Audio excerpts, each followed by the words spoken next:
militancia concluida, pero la pelea por la democracia, por la justicia social, por la libertad, esa es permanente.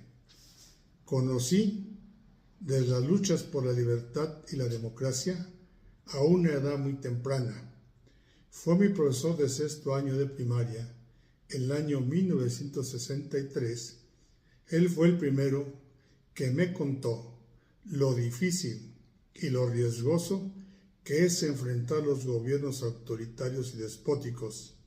Él venía de las luchas sindicales del magisterio, aquellas luchas que dirigió el profesor Otón Salazar Ramírez, con quien años más tarde compartiría muchas batallas ya en las filas del Partido Comunista Mexicano.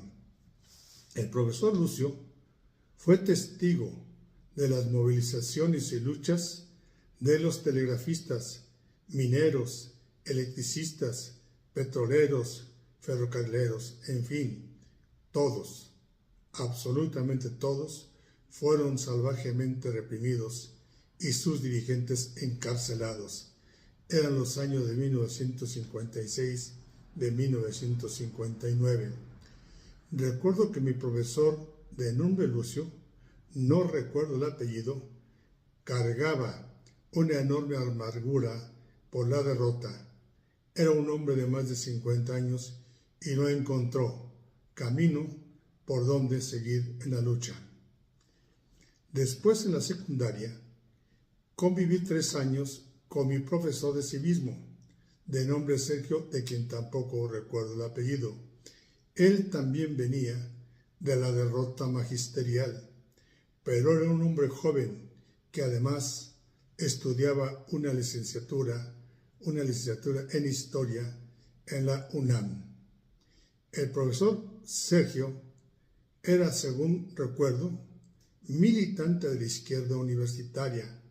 Era simpatizante de los conceptos teóricos del militante de la izquierda y escritor José Revueltas, quien después de organizar y dirigir una huelga de trabajadores agrícolas en Nuevo León, fue encarcelado en el penal de las Islas Marías. No sería la primera vez que José Revueltas pesaría a la cárcel como consecuencia de su conducta libertaria.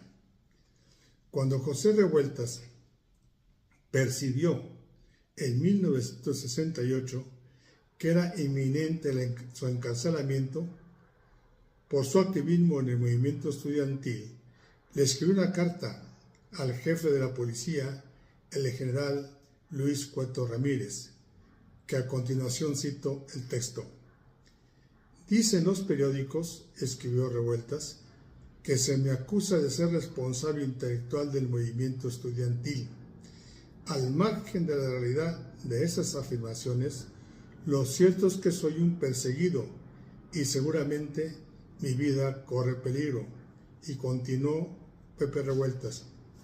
Puntualmente le pido, dirigiéndose al jefe de la policía, puntualmente le pido mi último deseo. Con toda cortesía de la que soy capaz, estimado señor, le solicito a usted que vaya y chingue a su madre. Le agradezco de antemano la respuesta afirmativa a mi petición. Fin de la cita de José Revueltas. Regreso a mi profesor de civismo en secundaria. Durante esos 3 años, el profesor Sergio daba sus clases de civismo apoyado en las concepciones materialistas de la historia, desarrolladas por Karl Marx y Federico Engels. Estaba entonces yo ya frente a una formación política de izquierda, que hoy mucho agradezco a mi profesor de civismo en la secundaria. En el último año de la secundaria, por mis propios caminos, me acerqué a los militantes de la Juventud Comunista que se movía en la semiclandestinidad e ingresé a sus filas. El profesor Sergio no estuvo de acuerdo porque era más simpatizante de otra corriente del pensamiento de izquierda, los trotskistas. Los dos estábamos ya entonces en la militancia de la izquierda y marchábamos combatiendo por la democracia contra el imperialismo norteamericano y en defensa de la Revolución cubana. Dejé la secundaria y pasé a la vocacional 4 del Instituto Politécnico Nacional. En ella me encontré con los militantes y dirigentes de la Central Nacional de Estudiantes Democráticos, los que mantenían un duro enfrentamiento con la agrupación priista, la Federación Nacional de Estudiantes Técnicos, un grupo de choque al servicio del gobierno. Al final los derrotamos y salieron con la cola entre las patas del Instituto Politécnico Nacional. Una gran victoria. Tenía yo en esa época la intención y la ilusión de estudiar ingeniería sin abandonar la militancia comunista, así que combiné las dos tareas. Nuevamente la fortuna se paraba frente a mí y en la vocacional número 4 me tocó Rufino Perdomo Gallardo como profesor de filosofía. Él además estudiaba un posgrado en la Facultad de Filosofía de la UNAM y luego fue integrante del Consejo Nacional de Huelga en el movimiento estudiantil de 1968.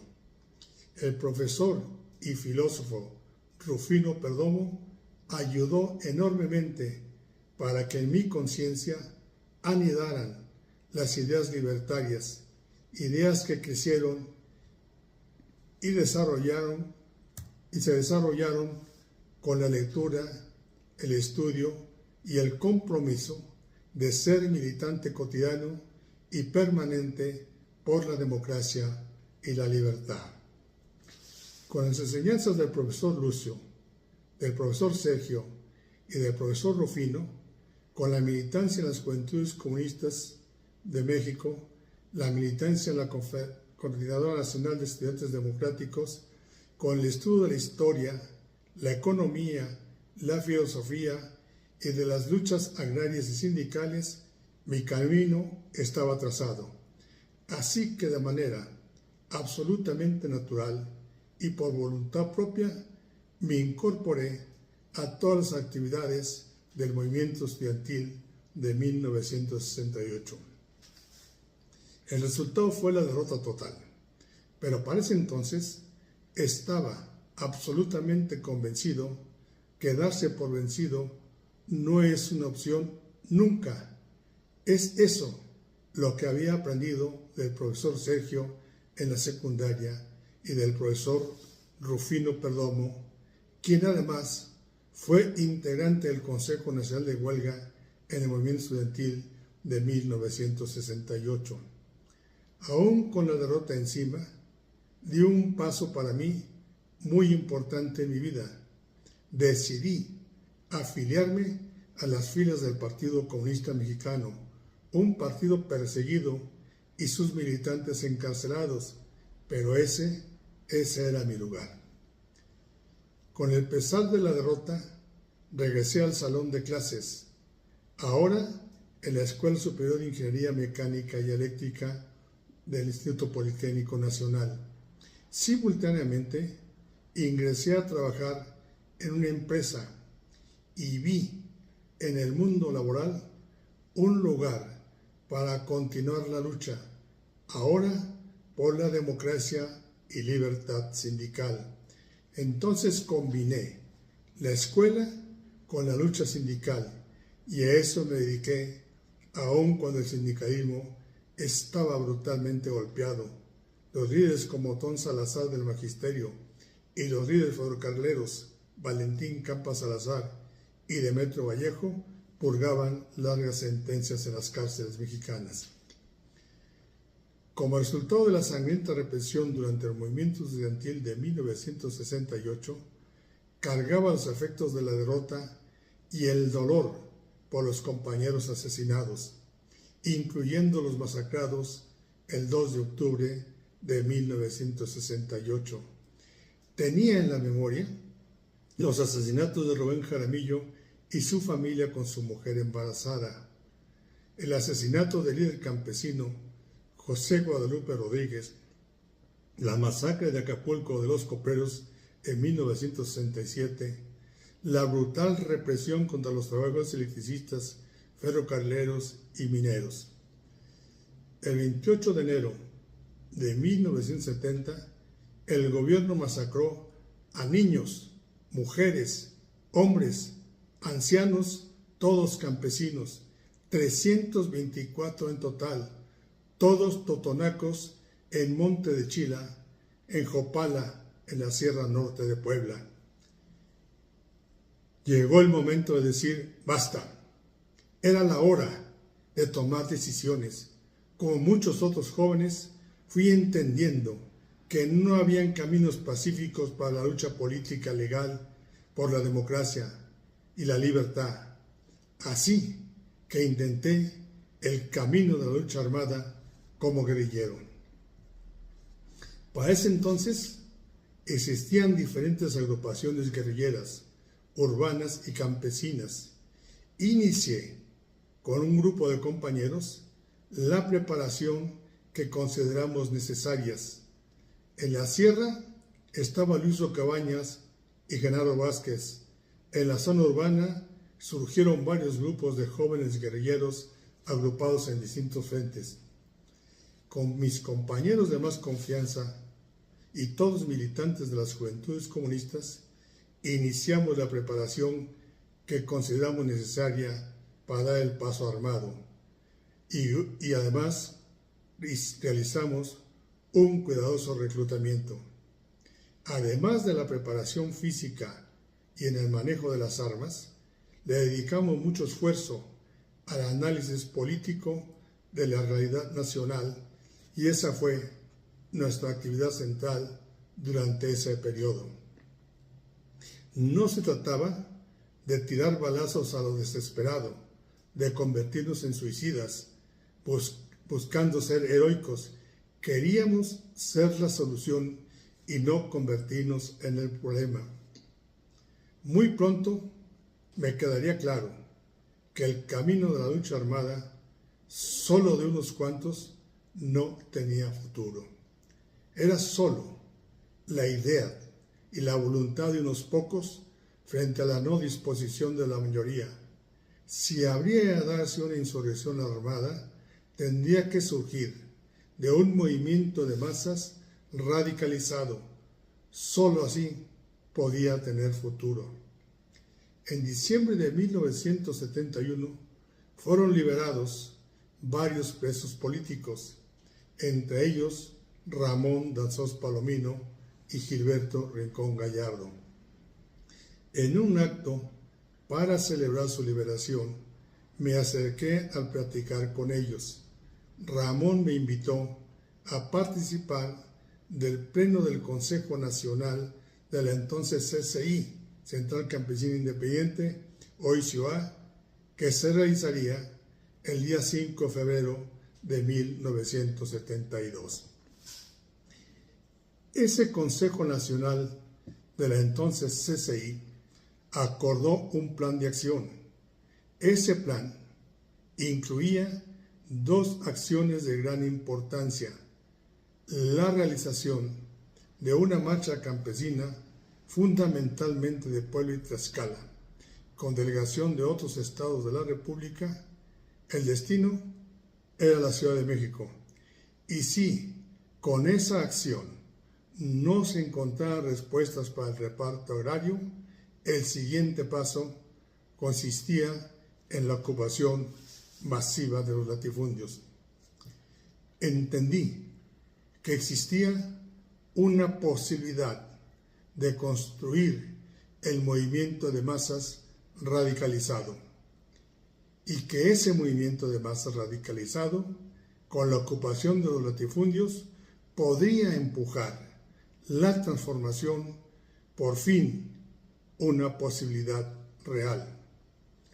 Danzós Palomino me pidió que ayudara a cubrir de solidaridad la Marcha Campesina, que partiría de Puebla a la Ciudad de México el 10 de abril del año 1972.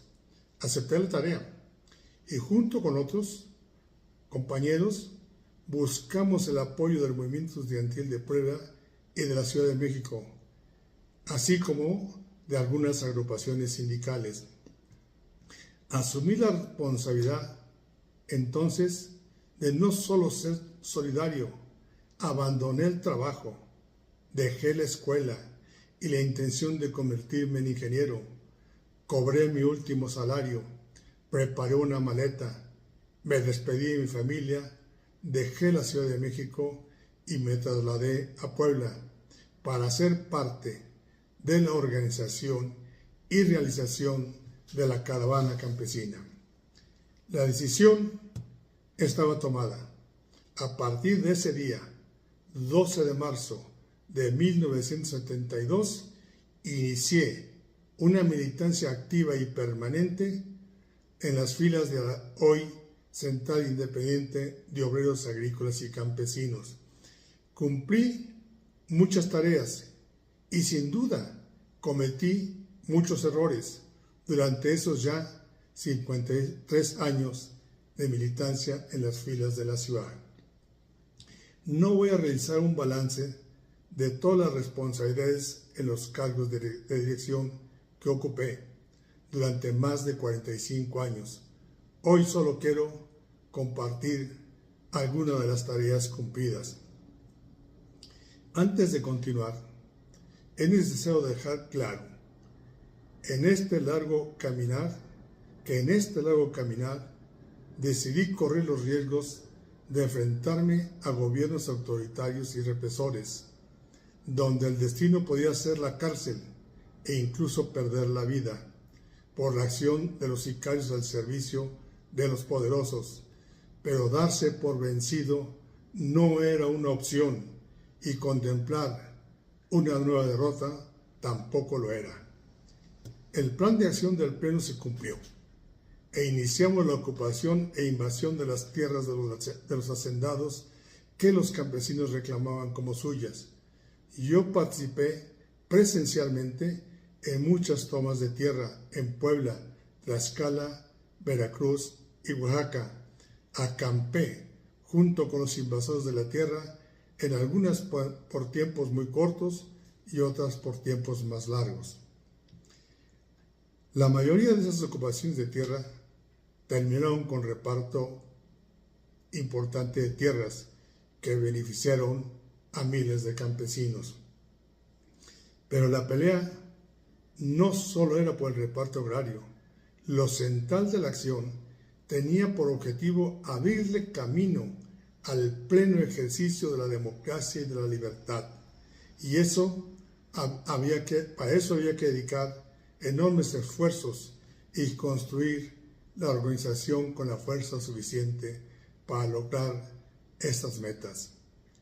Participé en nombre de SUAC en la construcción y dirección de frentes unitarios que tenían como objetivo central fortalecer los movimientos sociales para la construcción de la democracia, sus instituciones y sus herramientas jurídicas. Desde mi óptica, uno de los más importantes fue la construcción de la Unión Nacional de Trabajadores. En ella ocupé la vicepresidencia de la Dirección Nacional. Mi responsabilidad fue atender las relaciones del UNT con las organizaciones nacionales e internacionales. Desde la vicepresidencia de la UNT construimos camino para que el sindicalismo democrático de México consiguiera un espacio de participación importante en la Organización Internacional del Trabajo, organismo especializado en temas del mundo laboral de la Organización de las Naciones Unidas. En representación de la UNT, fui parte de los esfuerzos para buscar que las reglas de la OMC, la Organización Mundial del Comercio, no dañaran a las naciones menos favorecidas y privilegiaran a las principales economías del mundo. Desde la UNT iniciamos una profunda reforma laboral que hoy sigue un camino alentador, abriendo grandes espacios para el ejercicio de la democracia y libertad sindical. Con las tomas de tierra, no solo empujamos el reparto agrario, también golpeamos severamente el sistema de caciques con que se gobernaba, pisoteando los derechos de los pueblos, y con la reforma laboral abrimos camino a la libertad sindical, quitando poder al charrismo sindical. Participé de tareas y responsabilidades en nombre de la ciudad en organismos internacionales como la Federación Sindical Mundial, la Unión Internacional de los Sindicatos de la Agricultura, Bosques y Plantaciones. Como representante de la UNT, fui parte de la construcción de la Confederación Sindical Internacional y de la Confederación Sindical de las Américas. En representación de CIUAC, fui secretario ejecutivo del Congreso Permanente de Unidad Sindical para los Trabajadores de América Latina. Cumplí diferentes responsabilidades y misiones en varias partes del mundo. En el año de 1980, el arzobispo de El Salvador, Óscar Arnulfo Romero, se había convertido en un duro crítico de la dictadura que gobernaba el país centroamericano. El día 24 de marzo de 1980, el arzobispo fue asesinado en el púlpito de la iglesia mientras oficiaba una misa. Los asesinos fueron integrantes del Escuadrón de la Muerte dirigido por Roberto Dawinson, militar entrenado por la Central de Inteligencia Americana, al servicio de la dictadura que gobernaba El Salvador. En el país se desarrollaba una guerra entre el gobierno y la guerrilla encabezada por el Frente Farabundo Martí para la Liberación Nacional.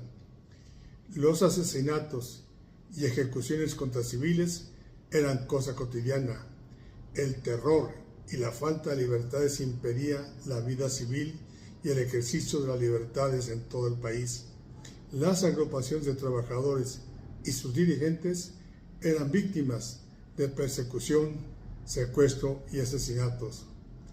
Durante los actos del sepelio del arzobispo, la multitud que acudió a rendir homenaje y despedir a don Óscar Arnulfo Romero fue baleada, causando muertes nuevamente.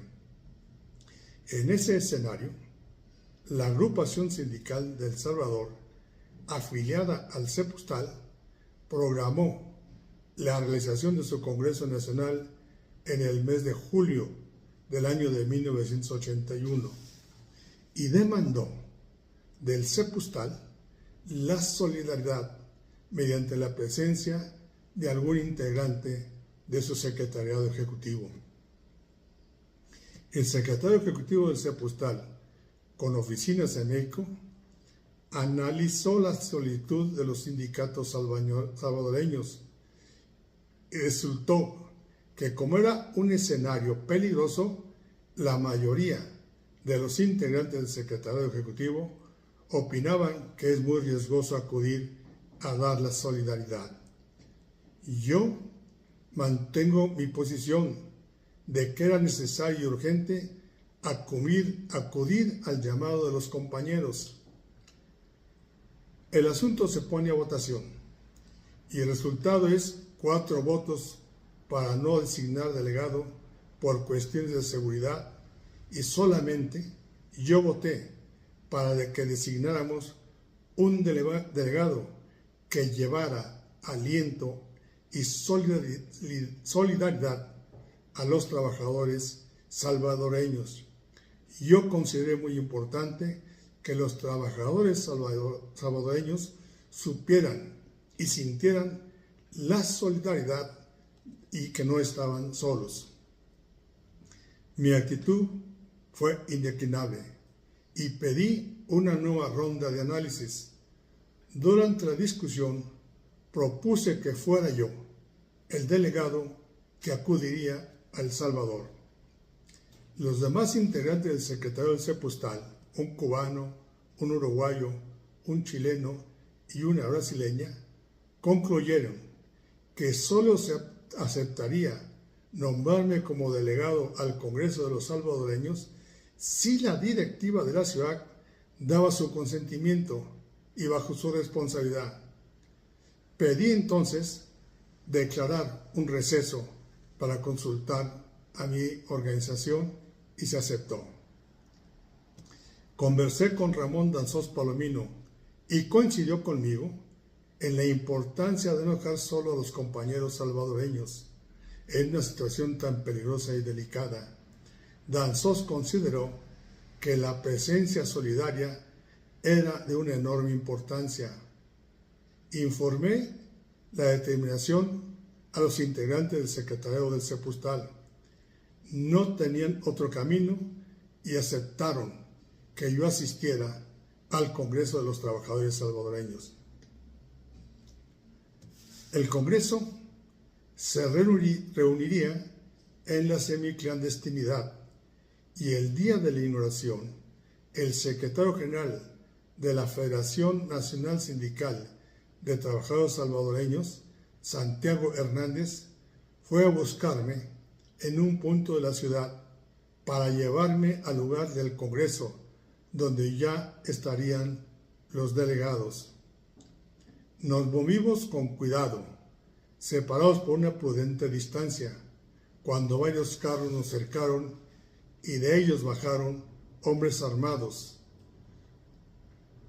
fuertemente armados. Capturaron al compañero Santiago, me buscaron, pero pude burlarlos. Yo no estaba armado, así que imposible hacerles frente. Por mis propios medios y con los datos que el compañero Santiago me había proporcionado, pude contactar con otro compañero y este, con gran nerviosismo y mucho miedo comprensible, me llevó al lugar donde estaban los delegados del Congreso. Informé a los delegados del Congreso lo acontecido con su secretario general. Evidentemente, entró en todos una gran preocupación. La posibilidad de que Santiago no aguantara la tortura y denunciara el lugar del Congreso era una posibilidad real, por lo que el conjunto de los presentes corríamos un enorme riesgo. Valoramos entre todos el qué hacer y se decidió aceptar la colaboración de una estación de radio dependiente de la Arquidiócesis de El Salvador y con ello realizar una transmisión radial en vivo. Los objetivos eran que por mi voz se demandara el respeto a la libertad y a la vida del secretario general de los sindicatos salvadoreños. Se trataba entonces de que la voz para reclamar la libertad de Santiago y el respeto por su vida fuera la voz de un organismo internacional como era el Sepustal, con reconocimiento legal de la OIT, Organización Internacional del Trabajo, oficina especializada en temas laborales y que es parte de la Organización de las Naciones Unidas. Inicié mi intervención, por supuesto, reclamando respeto por la vida de Santiago, aclarando que yo era testigo, por lo tanto sabía el color y algunos números de placas de los actos que participaron en el secuestro. Aseguré que eran integrantes del denominado Escuadrón de la Muerte que lideraba el comandante del ejército salvadoreño Roberto Dawinson. También hablé de las condiciones laborales de los trabajadores salvadoreños y de la violencia que se vivía contra el pueblo salvadoreño. Demandé la intervención y atención de parte de la Organización Internacional del Trabajo, Oficina Laboral de las Naciones Unidas.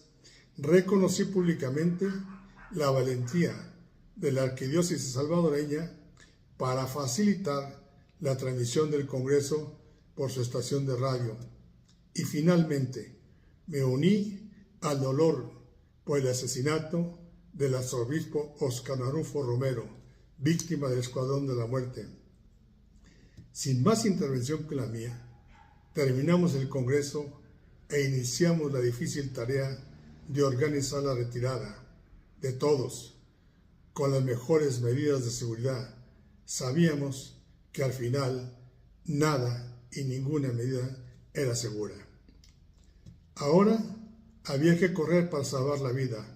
Abandoné mi equipaje en el hotel en el que había llegado. Después supe que ya habían saqueado mi habitación los escuadrones de la muerte. Se formó rápidamente un equipo de seguridad para mí. Los compañeros de los sindicatos buscaron casas donde resguardarme mientras encontrábamos cómo podía salir con vida de El Salvador. Tarea nada fácil. El resto de ese día me resguardé en la casa que una compañera ofreció, pero por la noche fue necesario salir corriendo. Los compañeros que vigilaban el rumbo detectaron actos con gente armada que estaban organizando un cerco en las inmediaciones de mi refugio.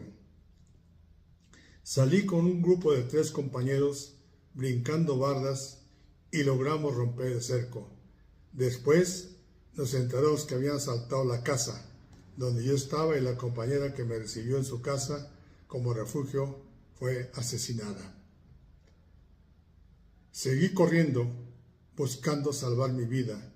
Los compañeros salvadoreños nunca me abandonaron a pesar del enorme riesgo que corrían.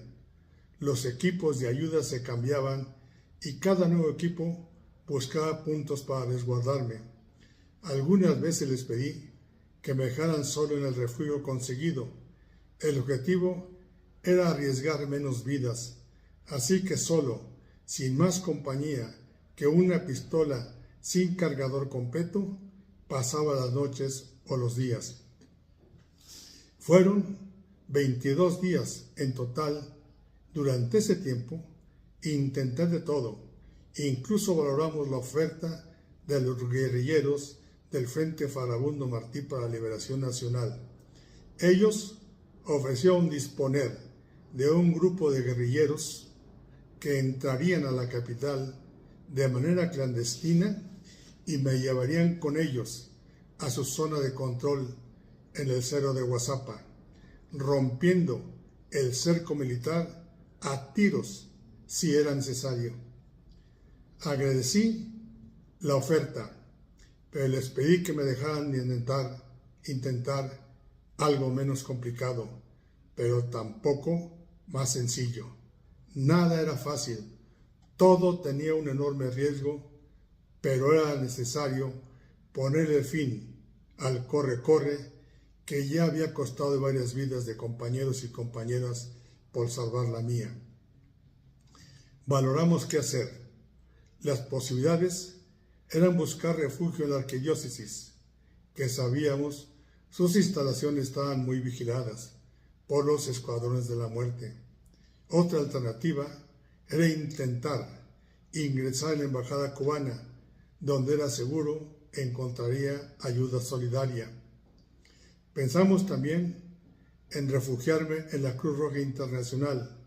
Al final tomé la determinación de intentar entrar a como diera lugar a las instalaciones de la embajada mexicana, sin saber cuál sería la conducta de los responsables de esa oficina, teniendo en consideración que yo tenía un largo historial de opositor al gobierno mexicano y siempre había manifestado mi condena al fantoche presidente López Portillo por su actitud represiva y antidemocrática.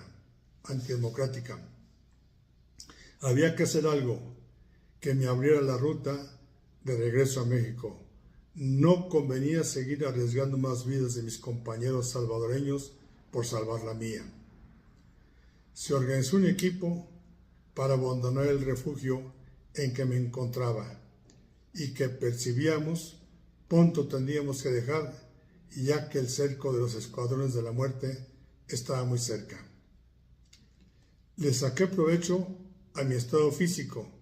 Tenía la misma ropa con la que inicié la fuga, la barba crecida, Estaba sucio, los zapatos llenos de tierra y lodo, bastante demacrado por la muy mala y escasa alimentación. Parecía un alcohólico o un indigente, tal vez las dos cosas. Con ese aspecto me fui acercando a la entrada de la embajada mexicana. 2 compañeros y 2 compañeras caminaban muy cerca de mí para auxiliarme en caso necesario. Muy cerca de la embajada saqué la botella de una bebida alcohólica que llevaba como parte del plan. Así pasar por un vagabundo o un alcohólico o las dos cosas. Cuando di vuelta a la calle, donde a 100 metros más o menos estaba la entrada de la embajada de México, observé que había 2 soldados salvadoreños rondando la calle. Fingí beber de la botella con el propósito de cubrir un poco mi cara. Cuando estaba a unos 4 pasos de la entrada de la embajada mexicana, un soldado salvadoreño me ordenó detenerme mientras me apuntaba con su arma. Me fui sobre él, le pegué con la botella mientras una de las compañeras se enfrentaba al otro soldado. La acción tenía que ser muy rápida o tenía la posibilidad de fracasar. La puerta de la embajada estaba abierta, no era necesario tocar. Corrí hacia adentro, brinqué un mostrador y grité: «¡Soy mexicano! ¡Me quieren matar!». Afuera de la embajada había disparos. Eran mis compañeros salvadoreños que enfrentaban a los soldados. Después supe que una de las compañeras cayó muerta y los demás todos se dieron a la fuga. El costo resultó muy alto, pero se había logrado el objetivo de refugiarme en la embajada mexicana, después de más de 20 días de vivir corre, y corría, porque volar no podía. Del otro lado de la barra que brinqué, cuando estaba aún en el suelo, un funcionario de la embajada me gritó: «No te levantes porque te disparan». Así que, pecho a tierra, me fui introduciendo en otras áreas de la embajada. Estaba a salvo, eso pensé. La embajada era un gran alboroto y privaba una enorme tensión. No pasó mucho tiempo cuando un funcionario se presentó junto a mí, me saludó con cordialidad y me preguntó si quería agua. Por supuesto le dije que sí. Tenía la boca seca, parecía que tenía tierra adentro. No hablamos más, solo me ofreció un lugar para bañarme y me proporcionó un cambio de ropa del personal de limpieza. Cuando estaba vaciado, me indicaron que pasara a un lugar donde me proporcionaron comida. Cuando comía, se presentó el hombre que me había ofrecido agua y recuerdo que me dijo: «Soy Gustavo Iruegas, encargado de negocios de la Embajada Mexicana en El Salvador». Le agradecí el agua y le pedí ver al embajador. Me contestó que no había embajador porque el gobierno mexicano no tenía relaciones diplomáticas con la dictadura salvadoreña. Así que él era la máxima autoridad de la embajada. El diplomático Gustavo Iruegas me preguntó: «¿Quién eres? ¿De verdad eres mexicano?». Yo había guardado con gran esmero mi pasaporte. Se lo mostré y le expliqué con brevedad el porqué mi presencia en El Salvador y lo que estaba viviendo después del secuestro y asesinato de Santiago Hernández, líder sindical salvadoreño. Me indicó: «Por el momento, descansa, duerme, come y mañana nos vemos». Se despidió de mí, no sin confirmarme que una de mis compañeras había caído víctima de los disparos de los soldados salvadoreños y confirmó que los demás habían escapado. Durante los días que permanecí en la embajada mexicana, le conté a Gustavo Iruegas todo lo que había vivido, él me comentó que el personal de la Cruz Roja Internacional, personal del Episcopado Salvadoreño, así como de la Embajada Americana, estaban buscándome para salvarme la vida. Sabían bien la intención de Darwinson y su escuadrón de la muerte para evitar que yo saliera del Salvador. Gustavo Iruegas, años más tarde, fue nombrado el secretario de Relaciones del llamado gobierno legítimo de López Obrador en el año del 2006. Gustavo Iruegas realizó los trámites necesarios para que la Secretaría de Relaciones Exteriores de México me otorgara un nombramiento como personal diplomático asignado a la Embajada de El Salvador. Cuando el nombramiento estaba listo, salí de la embajada en un acto diplomático, acompañado por el encargado de negocios. Durante la ruta, rumbo al aeropuerto, fuimos siempre seguidos de cerca por autos con personas armadas. Al llegar a la terminal aérea, un militar pidió hablar conmigo, pero Gustavo lo impidió. Me acompañó hasta el asiento dentro del avión y se despidió con amabilidad. Llegué sin problemas al aeropuerto de la Ciudad de México. Bajando del avión, me fui directamente a la oficina del Cepustal y luego a la de Ciudad. En los dos lugares estaban convencidos de que yo estaba muerto. La misma situación era en mi familia. Tenían más de 20 días que no sabían nada de mí.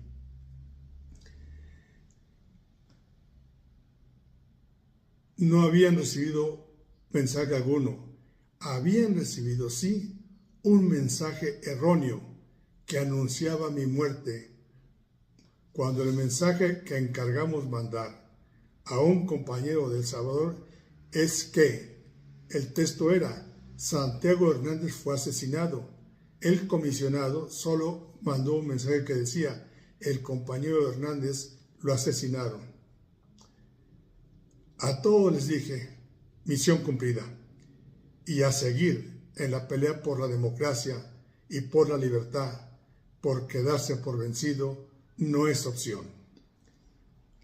Al año siguiente, desde la tribuna de la conferencia anual de la OIT, celebrada en Ginebra, Suiza, rendí informe sobre la situación de los sindicatos de trabajadores en El Salvador.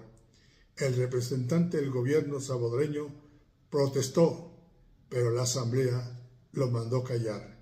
Misión cumplida. Compañeras y compañeros, este largo escrito, esta larga narración, solo contiene una breve historia de mis más de 60 años en la lucha por la democracia y la libertad, y 53 en las filas de la ciudad, a la que ingresé por mi soberana voluntad, y que hoy, 12 de marzo del año 2025, me voy de ciudad por una decisión absolutamente voluntaria. Un día 12 de marzo del año 1972, decidí de manera totalmente voluntaria luchar por la democracia y la libertad desde las filas de Ciudad. En adelante, habitaré en nuevas trincheras para seguir en la lucha por la democracia, la libertad y la justicia social. Seguiré luchando para defender lo que en una larga lucha conquistamos y que hoy, con cinismo, destruyen los integrantes de la llamada Cuarta Transformación. Darse por vencido no es opción. Solo espero, como siempre lo imaginé y lo he dicho varias veces, que ser valiente no salga tan caro y que ser cobarde no valga la pena. Hoy, 12 de marzo del año 2025, digo adiós. José Luis Hernández Andrade.